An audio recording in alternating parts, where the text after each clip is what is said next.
Time for money, power, and politics. It's President Trump versus big business. His tariff fight seems to be fueling an all-out war with some of the biggest corporate allies, including executives at GM and Harley-Davidson.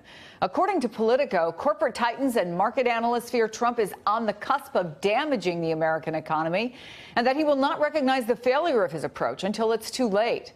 Add to that the U.S. Chamber of Commerce, a longtime backer of Republican economic policy, denouncing the president's tariffs. Ben White is chief economic correspondent for Politico and host of Politico's Money podcast. When have we ever seen this, Ben, when a Republican president, basically declaring war on some major U.S. companies?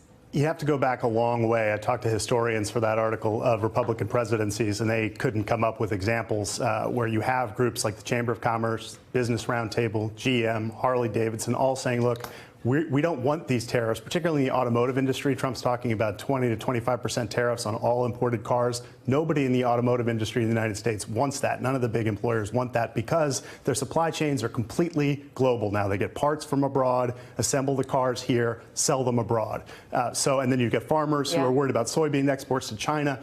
There are just not a lot of constituencies inside corporate America who want to see these tariffs go into effect. Or inside his base, because, I mean, you've got a situation where you have 40 countries, according to Reuters at least, who are objecting to these tariffs. I mean, people who he vowed he was going to help on the campaign trail. What happens? Well, he's counting on that base to be with him, even if they see some short-term dislocations in their industries, that ultimately they'll believe that he's fighting for them and more manufacturing in the U.S.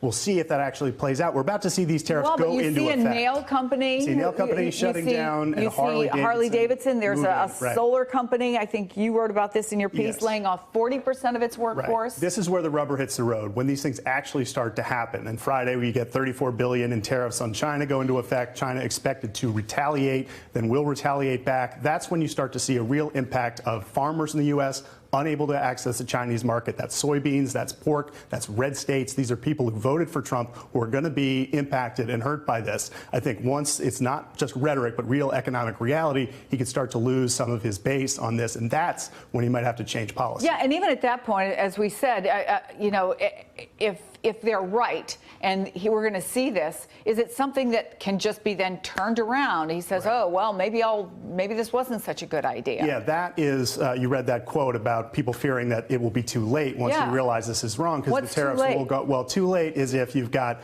$400 billion worth of tit-for-tat tariffs on China, and you've got, farmers in the United States who have crops that are already ready to go and then can't sell into China. That has an economic impact. And then watch the markets, particularly tomorrow when these things go into effect. See how China responds. If there's a big reaction in the market, it may be hard to walk that back. It's not really too late until we have lost NAFTA, I would say. If NAFTA collapses, then you've really broken up supply chains in North America. That's economic impact that cannot be easily reversed. It's still possible for Trump to see market reaction, anger among manufacturers and farmers, and say, okay, let me back off. This wasn't such a great idea. Or in his mind, everybody capitulates to him. That's his dream. China says, fine, we don't want to do this. European Union says we don't want to do this, and they capitulate.